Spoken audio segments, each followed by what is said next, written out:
Thank you for tuning in today and welcome back to another episode of The Source. I'm your host, Saad Raza. Today I'll be talking to Lawrence Wilkerson about the latest developments surrounding the war in Ukraine, the Julian Assange case, and Israel and Gaza. Lawrence Wilkerson is a retired colonel who served in the US Army for 31 years. He also served as the Chief of Staff for then Secretary of State Colin Powell from 2000 to 2005. He's now a Senior Fellow at the Institute for Responsible Statecraft. Lawrence, welcome back. Thanks for having me back. The 24th of February 2024 marked the second anniversary of the Russian invasion of Ukraine. In my observation, many reports and documentaries that were published in the German mainstream media commemorating this event focused strongly on the horrors of wars that the Russian invasion caused. And rightfully so, in my opinion. According to the Office of the United Nations High Commissioner for Human Rights, 10,582 civilians have died since the war began, which includes 31,000 Ukrainian soldiers, a statistic that the Ukrainian President Zelensky recently made public. However, when the 20th of March comes every year, the day the US invaded Iraq based on the live weapons of mass destruction that killed almost 8 to 9 times the amount of people, with conservative estimates documenting around 300,000 to 350,000 civilians killed, the war being also more brutal in nature compared to the Ukraine war, we see no such qualitative and quantitative in-depth coverage. When it comes to Ukraine, the media uses the colors of the Ukrainian flag, focusing on the detailed accounts and stories of the victims that show solidarity by taking a clear moral stance against the aggressors, both morally and legally. No such coverage takes place for Iraq. In fact, most of the leading US politicians such as Colin Powell, Dick Cheney, and George Bush have been rehabilitated in the public by the media instead of being held accountable. As someone who has served as Secretary of State for Colin Powell, Chief of Staff during the Iraq War, could you comment on the second anniversary of the Ukraine war and also talk about this discrepancy in media coverage and what it reveals? I think you're always going to see a discrepancy in media coverage, particularly when one of your sources you're looking at is Western media. And by that, I mean not only the United States, but also London in particular, but others too.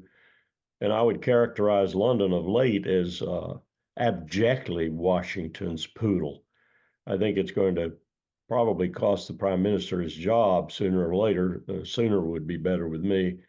But the media in this country is lashed to the war machine, and it's been lashed to the war machine ostensibly, or I shouldn't say ostensibly, in every real sense since the first Gulf War, when George H.W. Bush took the UN's imprimatur. The singular difference between it and the second war, and essentially kicked Saddam Hussein's army out of Kuwait and then stopped.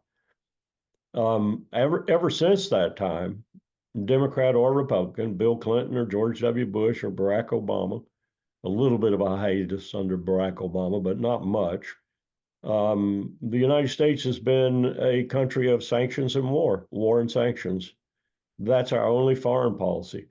And that's a grievous error, in my view, in not only the sense that it's inhuman, but also because it's taking the empire down. And ultimately, it's going to ruin what arguably after World War II was the new Rome, with an opportunity to do all manner of good in the world.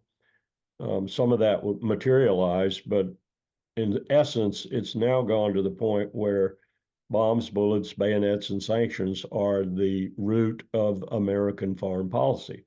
And Iraq is just a reflection of that, and that there's been no accountability for it, whether it's state-sponsored torture or it's all the deaths you spoke of, and we're not even talking about the millions that were displaced either internally or externally, that are still displaced in some cases. I suspect if you talk to the average individual, man or woman, on the streets of Baghdad today, they would tell you they were better off under Saddam Hussein.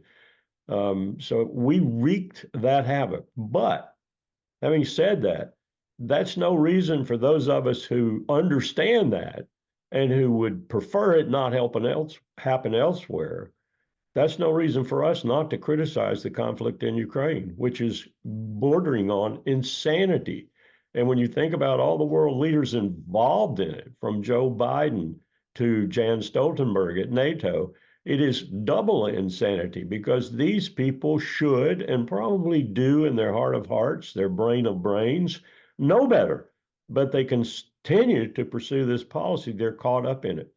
Ray McGovern and I recently published in Consortium News an op-ed that quoted president after president, including Joe Biden, including Secretary Blinken when he was Joe Biden's national security advisor, including Bill Burns when he was ambassador to Mexico. We quoted them. Talk about accountability. They said Ukraine and U.S. defense of Ukraine or participation in the defense of Ukraine would be a disaster. And they said it in no uncertain terms that I can realize today and have realized all along. And you talk about Zelensky admitting 31,000. Well, even the CIA, blessed souls that they are, say it's double that. They say it's over 60,000. And they say the civilian toll is double what Zelensky has grudgingly admitted to as well. So we're looking at a country that was doomed from the start, a country of roughly 35 to 40 million against a country of roughly 145 to 150 million with 11 time zones of strategic depth and an industrial base just waiting for something like this to revive it, which it has done. I looked at the graphs the other day from a trustworthy source on an economic analysis of the effects of our sanctions. And what you saw was the graphs reverse themselves. For example, the graph of trade with the United States and Russia was like this, and the graph of China and India was like this, with the line being here in the middle. Well, it flipped. It's now India and China that are on top, and by the way, exceeding U.S.-Russia trade, and U.S.-Russia trade is on the bottom with almost nothing. So they've just replaced us with India and China. If you've heard the individuals from India who have a little bit of courage and have been speaking out lately, including their foreign minister, you understand that they understand this. And I won't say they're happy with it, but they're certainly not discontented with it. They're doing fine, and Russia's doing fine. Maybe 2.6 to 3% growth last year, which is not a real measurement. What the real measurement is look at their industrial base and look what it's doing now. It's far exceeding, actually, the capacity of our own industrial base, which is why Biden and others have started this massive movement, which I think is partly misdirected, to revive the U.S. industrial base, whether it's shipbuilding or it's artillery manufacture, artillery round manufacture, whatever it might be in the defense industrial base. They're seeking to revive it with billions of dollars thrown at it. What they're going to do is make the predatory capitalists that now dominate that base even richer. But that's how they are frightened of what's happening. And that's how much Russia is towering now over Ukraine. And I think what I heard the other day from Zelensky, it was muted to be sure, but I think he is saying to Putin publicly, probably privately, even more stridently, let's talk. And I hope that we're not holding him back on that. We or Germany or London or whomever might be, Boris going off to Istanbul to essentially tell them not to ink the agreement that they had agreed to, that sort of thing. We need to get this stopped. That's the bottom line. It needs to stop. We're killing young men and women, and we do not need to be, both Ukrainian and Russian, but now predominantly Ukrainian. And there's no prospect of success whatsoever. So the old adage is when you're digging a hole and you're down in the bottom of it, the first rule is stop digging. And that's what Ukraine and its supporters need to do. You mentioned the war machine. I would like to dig deeper into that aspect. The finance ministers of the European Union met recently in the city of Ghent in Belgium to discuss how to improve military spending in Europe. One of the proposals was to involve the European Investment Bank, EIB, to boost military spending, which under the current rules is not allowed. The EIB raises money through capital markets and currently invests in climate, environment, small and medium-sized enterprises, as well as infrastructure. However, the finance ministers of various EU states claim that they're compelled to not go in this direction due to Russia's aggression, which they claim threatens the security of Europe. The move is being discussed at a time when 18 out of 31 NATO member states will meet the 2% military spending target this year, a record number as well as a six-fold increase from 2014. The Hungarian parliament also recently approved Sweden's admission to NATO. Now nothing stands in the way of Sweden becoming part of this military alliance, which will grow to 32 members.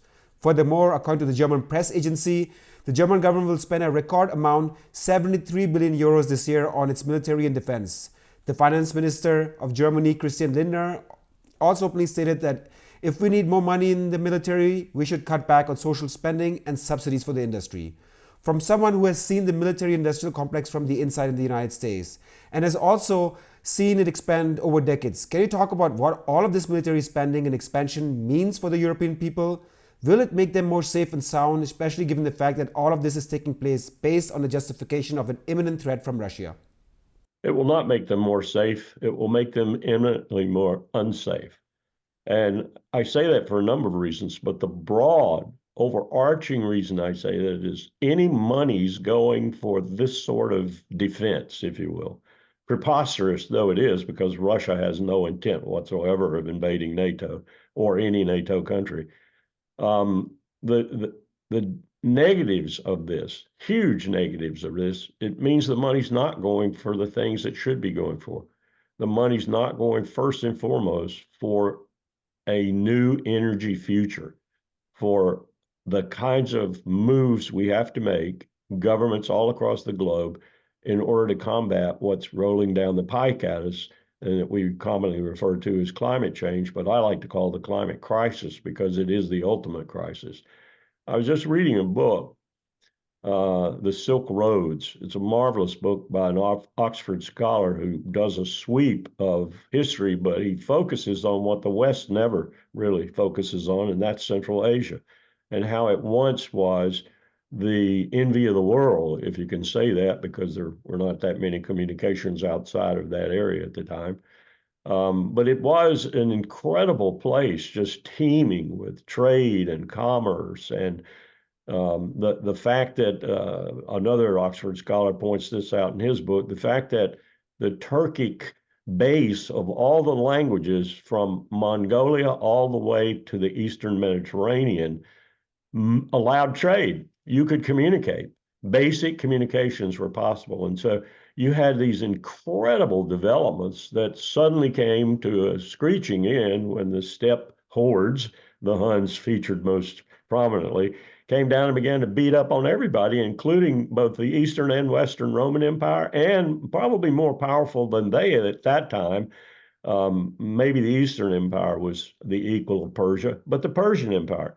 And we're looking at moments like that again, and it's really kind of stunning to see in there that climate change had something to do with these forces, because things were changing in terms of the climate, not as dramatically as and life-threatening as they're going to change now, and will change through the end of this century. But this is something that they finally figured out and had to do something about. And they salvaged a little bit of their empires and a little bit of their commerce and trade, and arguably set the stage for going into more of it later and developing Europe. One of this author's points is how undeveloped Europe was and how incredibly backward it was to all these regions now. We look at it and call it incredibly backward. It's astonishing how the wave of history moved over all of this. It's moving over us again, but this time it's moving over us, I think, in an existential way for all of us. And when I say that, I mean the climate, and I also mean nuclear weapons. They did not have to contend with nuclear weapons then. God forbid that they should have, given some of the antagonisms that existed. But today we do have to deal with them. And instead of dealing with them as we started to post-Cold War and bringing the amounts down and trying to make some sense of those small amounts we might keep in terms of deterrence and such, and maybe even aiming ultimately at zero, because these are life-extinguishing weapons too, we're going back up again. And we're building more sophisticated ones, and we're building more dangerous ones. Every time one nation gains a lead, so to speak, in nuclear weaponry, and especially in technology associated with that weaponry, the other nations go berserk, and they start building programs to try and equal that one. Well, there's always that enticement too, while you are the nation with the technological lead, to get it over with. Get it on and get it over with. And then you come up, and militaries are talking that way again, especially the American military. So these are two things we need to deal with, and you cannot deal with them if you're diverting your resources to a pitiless, unwinnable conflict in Ukraine. And if you decide, as I've heard these, indistinct rumors of, especially coming out of London, that I think sometimes they're insane there now, just like we are in Washington. But if you think that you're going to put NATO troops into this fray, NATO equipment, NATO airplanes flown by NATO pilots, that sort of thing, you are opening Pandora's box to total destruction because it's going to go nuclear. So you're going to merge these existential threats in Ukraine if you're not careful. That's the true danger here. We need to get this over. We need to get it over. I think it was Pope Francis I was listening to yesterday. I listened to Netanyahu on CBS. I mean, what a parody that was of a world leader of consequence. But Pope Francis essentially said it needs to stop. The war needs to stop. I wish he'd said it even more dramatically than he did. And he's right. He's right for all kinds of geostrategic and geopolitical reasons, and he's right for all manner of humanitarian reasons. And he's right because of what I've just said. If we don't stop it, it could lead us to much worse. So that's the bottom line on Ukraine, I think. Let us switch gears and talk about the Julian Assange case. Britain's High Court last week finished 2 days of court hearings on the question whether to grant the Wikileaks founder and award-winning journalist Julian Assange an appeal against his extradition to the United States, where he will face espionage charges. Just to step back a bit and provide recap, previously a judge had blocked Assange's extradition due to concerns for his health, in particular that he might kill himself if he's extradited to the US. However, the UK High Court reversed that decision following a 2022 appeal by the United States that gave reassurances that it would not transfer Assange to a maximum security prison called ADX Florence or subject him to harsh regime known as Special Administrative Measures, and perhaps in the future transfer him to Australia. Human rights organizations as well as major media organizations, including the Australian Parliament, have condemned the persecution under the 1917 Espionage Act, which they claim would set a new precedent and criminalize journalism that is critical of US national security. This case took place in the same month where one of the fiercest critics of the Russian President Putin, Alexei Navalny, died of mysterious circumstances in a prison in the Arctic. Like Assange, Navalny also published material about corruption, however in this case in Russia, and was very vocal on social media, openly criticizing the Russian establishment. In the case of Navalny, however, the media and political uproar was humongous, so far so that the United States and European Union implemented hundreds of new sanctions, with the US alone adding 600. White House National Security spokesman John Kirby stated that this is just the start and more action will be undertaken soon. Can you comment on these two cases? And do you think they should be treated differently? I do not. There are differences, of course, as there always are. But I was struck this morning in a conversation I had with another individual, almost at first light. It just came out of the blue. He asked me the question. He said, what's the difference between Alexei Navalny and his situation and Julian Assange? And so we had a conversation about it, and both of us agreed at the end of the conversation, and this is no shrinking violet to whom I was talking, it's not that different. We've got Navalny on the one side being hailed as a hero by those in the West, particularly in the United States.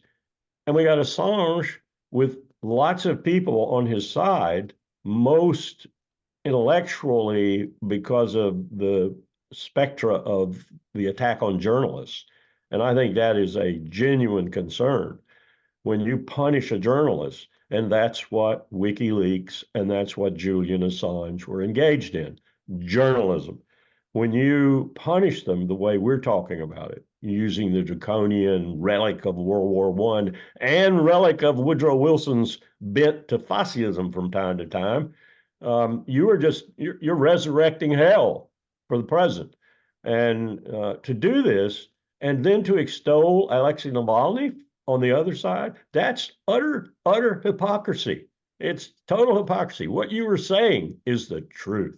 And the truth is, Julian Assange exposed the crimes of the American government, particularly the Pentagon and that videotape of the Apache helicopter murdering those innocent civilians in Iraq, and so much else.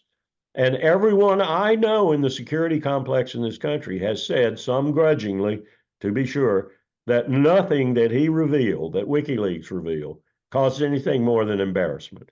There were no real hard security problems with what he revealed. And on the other hand, we go after the Vladimir Putin, the terrible nemesis of the world, for going after Navalny. And I'm not trying to excuse him. I'm just pointing out the hypocrisy here. You go after him for that, and you go after Julian Assange, and you go after him the same way Putin went after Navalny. I mean, with no real reason to go after him other than perhaps the threat to your reputation, your government, and the embarrassment that's been caused. This is preposterous, but that's what we're engaged in today. Of all the things that trouble me nowadays, and I've read about the William Randolph Hearst time when the Yellow Press got all the wars that we wanted and all the other things that occurred post-Civil War and even pre-Civil War in this country. I can read about them and I can say, yeah, that was wrong, but there has been progress since then. Otherwise, what the hell are any of us doing in this world? And yet, we don't seem to be able to prevent ourselves from resorting to the very worst practices of our evil past, whether it's prosecuting the Indians from one end of the country to the other and ethnically cleansing them, or whether it's the way we treated Black Americans for so long, and in some cases, economic mostly, we still treat them, the way Netanyahu treats non-Jewish citizens of Israel, for example, and then goes on television and claims that those people have the same rights as Israeli citizens. Are you kidding me, Mr. Prime Minister? Have you been to Nazareth lately? That's the only place I know of where they really are fairly well off. About 25% are Christians and about 70% are Muslims in a 75,000 population center. But that's it, Mr. Prime Minister. Everywhere else, and those aren't even full citizens, not really. So we lie to ourselves. We're classic hypocrites. But in the case of Ukraine and Julian Assange and Alexei Navalny, and in the case of Gaza, it's costing thousands of lives and it's costing justice. There is no justice to bringing Julian Assange back to the United States under extradition. There is only injustice, and we will perpetrate it. You mentioned Gaza. This was going to be my next question. Let me first recap the situation for our viewers. Since October 7th attack of Hamas had killed at least 1,200 Israelis, which included around 370 military personnel, Israel launched an air and ground assault in Gaza, first in the north and then towards Khan Yunis in the south, which thus far has killed at least 30,000 Palestinians and wounded 70,000 more, majority of them being women and children. Despite receiving major international condemnation, it is expected that Israel will start a ground offensive in Rafah soon. The Israeli Defense Force IDF recently presented to the war cabinet its plan to both evacuate Palestinian civilians from Rafah and to militarily destroy what they claim are some of the last Hamas battalions. Around 1.4 million people who fled the north are currently trapped there and have nowhere to go. How do you assess Israel's military goal of eliminating Hamas thus far? And in your view, will the military objective in Rafah move Israel closer to its stated objective? I watched Netanyahu's interview with great interest on Face the Nation a day ago, I guess it was now. The interviewer did not give him too much wiggle room, and he continued to state his major points over and over again, which included his objectives for going after Rafah. Those objectives are nonsense, except for the one where he sort of elided into, well, we're going to protect civilians. That's a genuine humanitarian objective, and I applaud that one. I don't believe for a moment that he means it, but I applaud it nonetheless. Here's what I'm hearing. The IDF is so stretched, the Israeli Defense Force is so stretched after what it's done in Gaza that there's no way they can mount the sort of ground offensive they want to on Rafah. So he is seeking, and in his remarks, I saw evidence of that. He is seeking a space of breathing room. I've been told it could be as long as 3 weeks that he needs to either do one or two things, or perhaps both. Reposition troops in Gaza so that he has enough to do the kind of ground offensive he wants to in Rafah, or call up thousands, maybe even tens of thousands of new Israeli reservists to flesh out their ranks. Maybe both. if he really wants to conduct the kind of offensive that he keeps talking about within his cabinet that he wants to conduct. And here's something that troubles me too. Even people like a fellow whom I might have thought was a hope, a faint hope, but a hope, Benny Gantz, agrees, apparently. Publicly, he said he agrees with this philosophy. So here we are getting this time that is really necessary for redeployment or call up or both of the Israeli Defense Force. So he needs all this time. He also needs all this time because he's got to work out, and he seems to think he's going to, from his remarks on Face the Nation, the return of the remainder of the hostages, or at least many of them, and what he might do in concert with Hamas in terms of releasing Hamas prisoners to make sure they're not too dangerous and to make sure that he doesn't look, and this is more important than they're not too dangerous, I think, make sure they're not a blight on his political standing in Israel, because the Israelis will know pretty much that he's reduced some relieved some pretty dangerous people. So he's got all this to mix and mingle. And he's got a tenuous hold, I think, on his position in Likud and ultimately in the prime ministership, which he wants to maintain at all costs because he's going to go to jail if he doesn't. This is all a stew out of which a number of possibilities exist, I think. Some of them are really disquieting. One is, and there are signs of this already developing, that he widens the war and he uses Hezbollah in order to do that. He would also, I think, ultimately like to widen the war by getting the United States to conduct strikes against Iran, not its militia in Syria or Iraq, but against Iran proper. Maybe it would be air attacks, relentless air attacks carried out from both Al Udeid in Qatar and also from carriers based in the North Arabian Ocean against Iran's nuclear facilities at a minimum. He wants the war widened and he wants Iran taken on. He's wanted that ever since he gained the prime ministership. He waxes hot and cold on it, but he's wanted the U.S. to do Israel's job vis-a-vis Iran. He thinks Iran is the big threat in the region. He would love to see this war get them involved. The Houthis being involved has thrown a little bit of a wrench in that because they have gotten involved primarily because, and they said yesterday, that they will stop immediately if Gaza ceases, if the killing of civilians in Gaza ceases. That's the reason they got involved. So he started that. I'm not sure he wanted that, but if it gets the United States ultimately to react against Iran itself, then he will have accomplished his purpose. So in this period of waiting, where ostensibly, as he said on Face the Nation, we're waiting for a good deal for the hostages. We're waiting for the situation in Rafah to stabilize to the point where he can do what he needs to do. One of the things he said there, which I don't believe for a second, and she caught him in this and he could not answer well, where are they going? Because he said he's going to reposition the 1.4 million Gazans so they don't take too many casualties. Where are they going? First, he said into North Gaza. Then he corrected himself and said, she got tongue-tied a little bit. So he corrected himself, or corrected her, whichever way you want to look at it. And he said, they're just going north of Rafah. North of Rafah. He did not mean they're going back into North Gaza. They can't go back into North Gaza because Ben Gvir and the settlers are getting ready to start settlement development there. And they are ready to do it with modern Israeli weapons, not with their shotguns and scythes and, axes and shovels and everything like they did in the West Bank. They're going to use real weapons now, and they're going to settle. They're going to begin settling Gaza. I don't know how this is going to turn out, but I do know that this is a real mix of things that he described, some carefully, some not so carefully, like where is he going to move them? When she said, well, you can't move them into Egypt. Oh, he went on about Egypt knows the peace treaty is good for both of us. They won't violate that. They won't do anything. Well, the assumption there was, well, you might push some into Egypt, huh? Because you're saying it won't bother Egypt. No, I'm going to put them just north of Rafah while I destroy Rafah. Well, where are they going to go after that?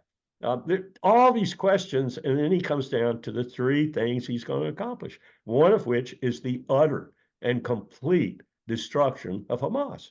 I'm sorry, Mr. Prime Minister. If you really think that, you need some brain pills.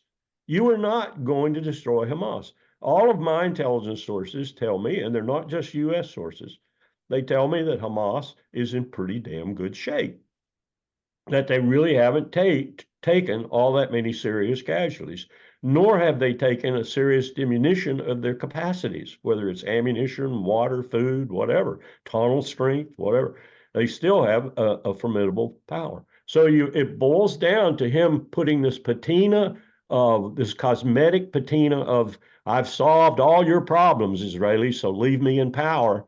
I'm going to finish solving them in Rafah. Watch me do it. It takes all of that and it says, and you're going to be at the end of this with maybe 30 to 40,000 civilians, half of whom probably are children and women, dead. And you're going to be at a point where it can start over again in less than a decade, and most assuredly will. Because your comments on the two-state solution, whether it's the proposal being bandied by Biden and Blinken, or being sort of, tentatively agreed to by Saudi Arabia and others, it isn't going to make any difference. They're going to come back. As long as you leave the Palestinians, those that are left, hanging out on a limb with no place to go, and leave Hamas with capacity, you are going to have to deal with it again. But he looks at it this way, the same way American politicians looked at Guantanamo Bay when Donald Rumsfeld said, we'll cross that bridge when we get to it. Will Taft, Powell's lawyer, said, what are you going to do? You got a 16-year-old down there. You're going to keep him in jail for 70 years? He might live that long. And Rumsfeld said, we'll cross that bridge when we get to it. Rumsfeld died. He didn't have to cross that bridge. We still have people down there. That's what Netanyahu is looking at. I'll be out of here when this next attack occurs, and so someone else will have to deal with it. That's a hell of a statesman, isn't it? A hell of a statesman. But I have to say, it's matched. It's matched, in my view, by London, Berlin, Paris. Oh, Macron's saying he thinks maybe France ought to go into Ukraine and help the Ukrainians. NATO should go in. Come on, guys. When is somebody with adult brain power going to enter this fray? Lawrence Wilkerson, retired Army Colonel, thank you so much for your time today. Thank you, Zane. And thank you for tuning in today. Please don't forget to subscribe to our YouTube channel, and more importantly, to join our alternative channels on Rumble, Telegram, and a podcast called Podbean. YouTube, which is owned by Google, can censor or shadow ban us at any time, especially in times of crisis where we are providing another perspective. So make sure to join these platforms. You will find the link to them in the description of this video.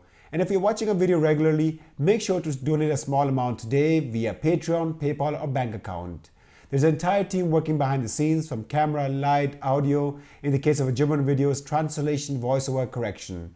If all of our 145,000 subscribers would donate just a few euros every month via Patreon or our bank account, we will be able to cover our costs for the next 4 to 5 years. I'm your host, Zain Raza. See you next time.